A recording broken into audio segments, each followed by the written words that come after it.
बिस्मिल्लाहिर्रहमानिर्रहीम अस्सलाम वालेकुम। और कैलन कोई की हमारे पास है आज 5 वैराइटीज़ और 5 वैराइटीज़ में ये है मदर ऑफ़ मिलियन और इसको मदर ऑफ़ थाउजेंड भी कहते हैं और मेरे पास मदर ऑफ़ थाउजेंड की वैराइटी भी है और दोनों को ही मदर ऑफ़ मिलियंस भी कह लेते हैं और मदर ऑफ़ थाउजेंड्स भी कह लेते हैं, लेकिन ये मदर ऑफ़ मिलियंस है और एक इसकी दूसरी वैराइटी है मदर ऑफ़ थाउजेंड्स की। तो आज हम 5 वैराइटीज़ को डिस्कस करेंगे कैलन की। और ये फ्लावरिंग प्लांट है और इस पे गुच्छों में फ्लावर्स आते हैं और इसके जो पैटर्न्स होते हैं इनके जो लीव्स के वो भी बहुत खूबसूरत होते हैं। इसमें भी तकरीबन जो मदर ऑफ़ थाउजेंड और मिलियंस में ये 125 स्पीशीज़ हैं और इसमें बहुत ज़्यादा जो है वैराइटीज़ हैं और वेरिएशन वाली भी और बहुत कलर्स वाली भी। लेकिन मेरे पास ये एक वैराइटी है जो कि इसके लीव्स बहुत डार्क कलर में भी हो जाते हैं सर्दियों के दिनों में और गर्मियों में ये ग्रीन कलर के होते हैं और बहुत सारे मंथ में इनके कलर्स चेंज हो जाते हैं। ये खूबसूरत प्लांट और फ्लावरिंग प्लांट जो कि बहुत सारे लोग इसको फेंकना पसंद करते हैं गमलों में से निकाल निकाल कर, लेकिन मैं कुछ फेंक देती हूँ और कुछ मैं इनको रख लेती हूँ।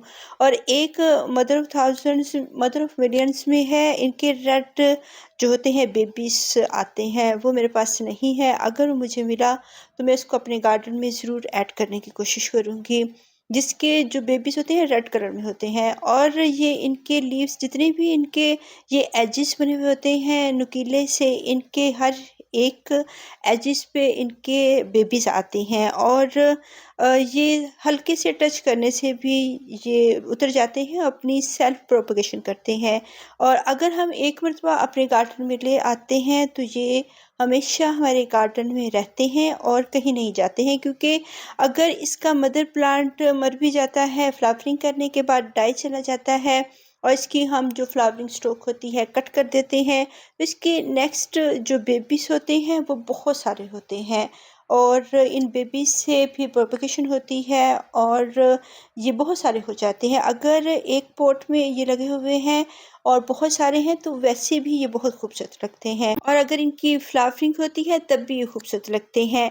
2 ईयर्स में तकरीबन ये फ्लावरिंग करने के काबिल हो जाती हैं, एक मदर प्लांट बन जाता है 2 ईयर्स में। और ये फिर एक इसकी लॉन्ग सी ब्रांच जाती है और इसमें बहुत सारे गुच्छों में फ्लावर्स आते हैं और ये बहुत खूबसूरत लगते हैं। 2-3 माह तक ये फ्लावर्स बने रहते हैं और फिर जब ये फेड होना शुरू हो जाते हैं तो इनको इसकी स्टिक को कट कर देते हैं। एक ये पर्पल वाली वैरायटी है और इसमें बहुत सारी वैराइटीज़ हैं और इनके जो कलर्स होते हैं, जो वेरीगेटेड वैरायटी है वो बहुत खूबसूरत खूबसूरत होती हैं और रेयर होती हैं।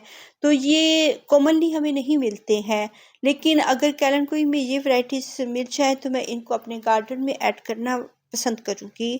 और ये मेरी बड़ी बड़ी ख्वाहिश है कि मुझे ये जो वैराइटीज़ हैं कैलन में ये भी मुझे मिले जो मदर ऑफ़ मिलियंस में है, लेकिन ये इधर पाकिस्तान में नहीं मिलती हैं। अभी फ़िलहाल हमारे पास ये एक प्लांट है और ये हर ही पॉट में आपको नज़र आएगा, क्योंकि ये सेल्फ प्रोपगेशन करता है। इसके जो बेबीज़ होते हैं बहुत सारे बेबीज़ वो इधर-उधर ये फेंक देता है और इसके ये बेबीज़ बिग होते हैं और बहुत सारे होते जाते हैं हमारे गार्डन में। तो इसके साथ-साथ मैंने जो पिक्चर्स लगाई हुई हैं वो वेरिएशन वैराइटीज़ हैं जो कि मेरे पास नहीं हैं।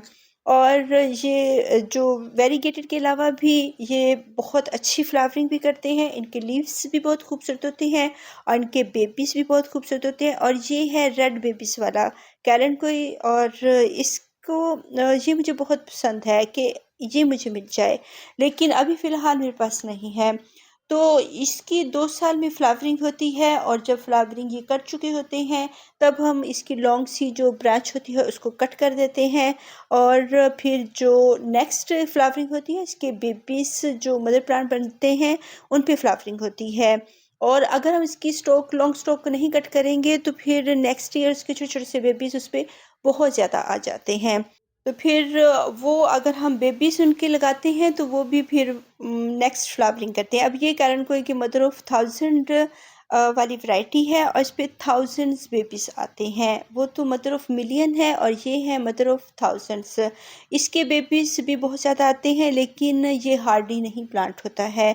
ये बहुत गर्मी में इसके बहुत सारे बेबीज़ मर जाते हैं। ये खुद भी अगर हम इसकी केयर नहीं करते हैं तो ये प्लांट भी हम खो देते हैं, लेकिन फिर भी ये गार्डन में हमारे बच जाता है। कहीं न कहीं से ये निकल आता है।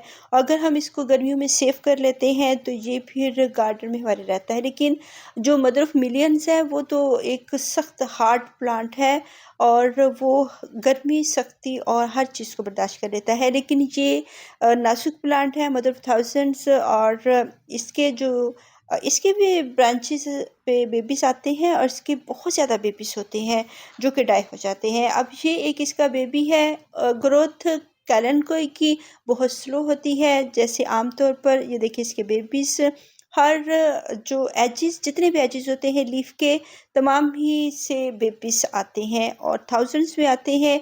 लेकिन ये गर्मी, बहुत ज़्यादा गर्मी को बर्दाश्त नहीं कर सकते हैं, जिसकी वजह से ये डाई चले जाते हैं। बहुत सारे बेबीज़ मर जाते हैं इसके, और ये बहुत कम हमारे गार्डन में रह जाता है मदर ऑफ़ थाउजेंड्स। अगर हम इनकी केयर करें, इनको शेडी एरिया में रखें और बहुत हार्श धूप से बचाएं, तब ये गार्डन में चलता रहता है।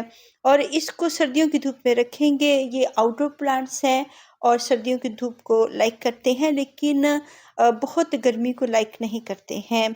तो ये एक तो मदर ऑफ़ थाउज़ेंड का बेबी है। ये कटिंग सी दोनों मुझे मिली थी, एक फेस्टन कोई की और एक मदर्स ऑफ़ थाउज़ेंड। और इसको ये पिन्नाटा वैराइटीज़ में से होता है मदर ऑफ़ थाउज़ेंड्स। और जैसे पत्थर चट्टा पिन्नाटा वैराइटी है, ये 2 प्लांट्स जो कैलेंडुई के हैं, मदर ऑफ़ थाउज़ेंड और पत्थर चट्टा, ये दोनों ही पिनाटा होते हैं।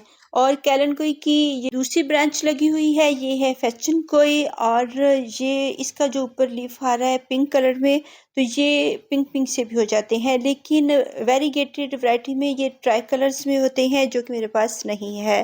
तो फेस्टन कोई की और भी कलर्स वैराइटीज़ भी होती हैं फेस्टन कोई में भी।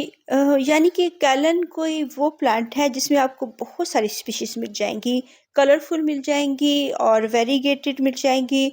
और ये वैसे भी खूबसूरत लगते हैं। और ये सुकुलेंट प्लांट्स होते हैं जो कि पेरिनियल के तौर पर हमारे गार्डन में रहते हैं। और ये है कैलेंडुई गैस्ट्रोनिस बोनियर और डोंकी ईयर्स प्लांट। ये भी पत्थर चट्टा की फैमिली से बिलोंग करते हैं। कैलेंडुई की जो फैमिली है उससे बिलोंग करते हैं। कैलेंडुई कैलेंचो प्लांट्स, इसके भी लीव्स पर बेबीज आते हैं एज यूजुअल। जैसे तमाम ही जो कैलेंडुई की वैराइटीज़ हैं उनके जो लीव्स होते हैं उन पे बेबीज आते हैं। इसके भी बहुत ज़्यादा बेबीज होते हैं और तमाम ही जितने भी एजेस होते हैं उन सब पे ही बेबीज आते हैं। ये भी एक फ्लावरिंग प्लांट है, जैसे कि कैलेंडुई के दूसरे प्लांट्स में फ्लावरिंग होती है, इसमें भी होती है।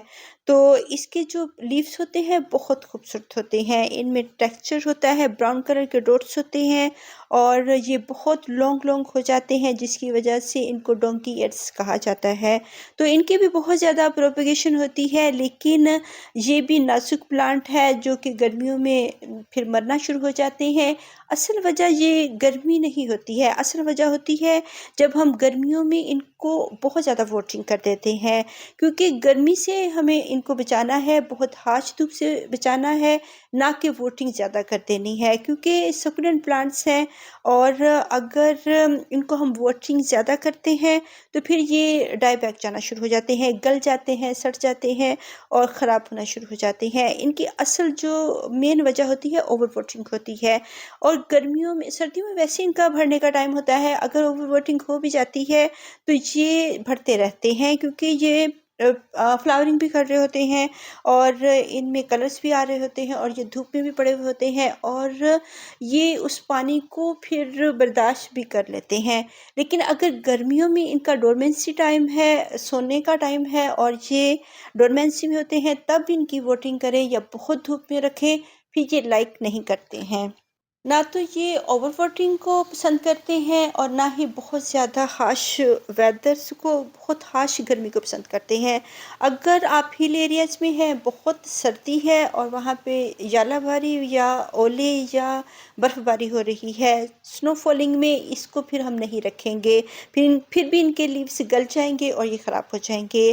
तो अगर इसका फुल लीफ है तब भी इसके बेबीज़ आ जाएँगे। अगर हाफ़ लीफ हम इसका कट करके किसी पॉट में रखते हैं तब भी इसके बेबीज़ आ जाते हैं। इसको क्लीन कट की ज़रूरत नहीं होती है।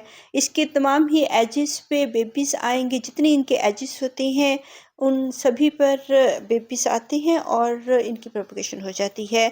इनको गर्मियों में इसके बेबीज़ को हमने बहुत ज़्यादा धूप में नहीं रखना है और ना ही ओवर वाटरिंग करनी है। एक तो ये सक्युलेंट प्लांट्स हैं, अगर इनको बहुत धूप ऊपर से लग रही है, इनके लीव्स बर्न होना शुरू हो जाएँगे और अगर इनको हम पानी ज़्यादा दे देंगे, इनकी जड़ें गल जाएँगी तब भी ये मर जाएँगे। और ये है पत्थर चट्टा प्लांट, कैरनकोई पिनाटा की ये वैरायटी है और एक mother of thousand piñata variety है। दोनों ये एक मेडिसिन प्लांट है।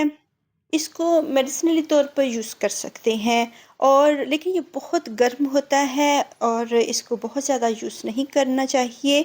कहते हैं कि ये किडनी अगर उसमें स्टोन हो जाते हैं तो इसको खाना चाहिए। मुझे इसका कोई तजर्बा नहीं है, लेकिन ये सुनी सुनाई बात है। तो किसी से पूछकर फिर ही इसको खाना चाहिए। अदरवाइज़ जो मेरा तजर्बा है कि अगर आप किसी भी प्लांट की सॉइल बहुत देर तक पानी को होल्ड करके रख रही है या आपने उसको प्लास्टिक पॉट में लगाया हुआ है, और ये अभी देखिए गेंदे की इतनी प्यारी मैरीगोल्ड की खुशबू आ रही है, यहाँ मैं बैठी हुई हूँ तो बहुत प्यारी खुशबू आ रही है। तो साथ में इसको भी इंजॉय कर रहे थे क्योंकि इनकी खुशबू बहुत ज़्यादा आ रही है। तो पत्थर चट्टा एक मेडिसिनल प्लांट है और अगर आपके जो प्लांट्स हैं वो लगे हुए हैं प्लास्टिक पॉट में और इसमें पानी ड्राई नहीं हो रहा है तो इसका एक लीफ लेना है, ज़्यादा नहीं लेना, ये बहुत गर्म होता है।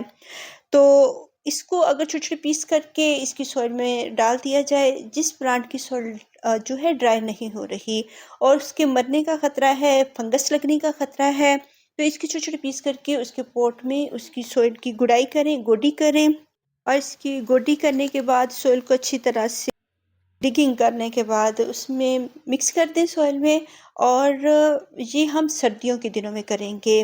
तो फिर ये ओवर वाटरिंग को रोक लेगा, उसकी सॉइल को ड्राई करेगा। फंगस लगा हुआ है तो ये पत्थर चट्टा के लीव्स की वजह से फंगस ख़त्म हो जाएगा। लेकिन ये बहुत गर्म होता है तो हम ये काम सर्दियों के मौसम में करेंगे। गर्मियों में इसकी खाद हम नहीं देंगे प्लांट्स को। सर्दियों में इसका एक लीफ कट करेंगे, ज़्यादा नहीं। अगर बिग है तो हाफ़ कर लें क्योंकि ये बहुत गर्म होता है और इससे लीव्स बर्न भी हो सकते हैं। इसकी अगर खाद गर्मियों में हम अपने प्लांट्स को दे रहे हैं कि इसका पानी, गर्मियों तो वैसे ही जल्दी-जल्दी वो ड्राई होना शुरू हो जाता है। लेकिन अगर इसके हम सर्दियों में इसको डालेंगे, इसके फंगस से भी बचाएगा और जो बहुत देर तक होल्ड करके रखते हैं प्लांट्स, कुछ प्लास्टिक पॉट्स या बहुत बिग होते हैं और उनमें पानी ड्राई नहीं हो रहा होता, तो इसके लिए मैंने इसका यूज़ बहुत अच्छा सा किया हुआ है। और अगर हम बहुत ज़्यादा डाल देंगे तब हमारे प्लांट के जो लीव्स हैं बर्न होकर गिरना शुरू हो जाएँगे क्योंकि ये बहुत गर्म होता है और ये ना हो कि पानी सुखाने के चक्कर में हम अपना प्लांट के लीव्स ही गिरा दें।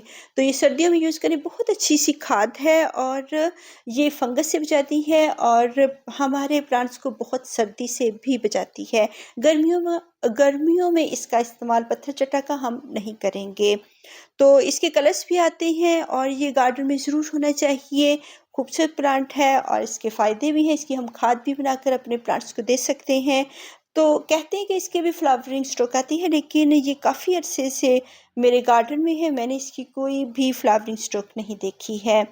और इसकी भी एक लॉन्ग ब्रांच हो जाती है बहुत अरसे के बाद, तब हम इसको भी कट करके तो इसके भी बहुत सारे प्लांट्स बनाकर इसकी कटिंग्स लगा सकते हैं और इसके भी ऑफसेट्स आते हैं और इसके भी सेल्फ प्रोपगेशन होती है और बहुत सारे बेबीज आते हैं। तो कैलन की हमने 5 स्पीशीज़ के बारे में हमने आज जाना है। होप सो कि आप लाइक करेंगे। अल्लाह हाफिज़।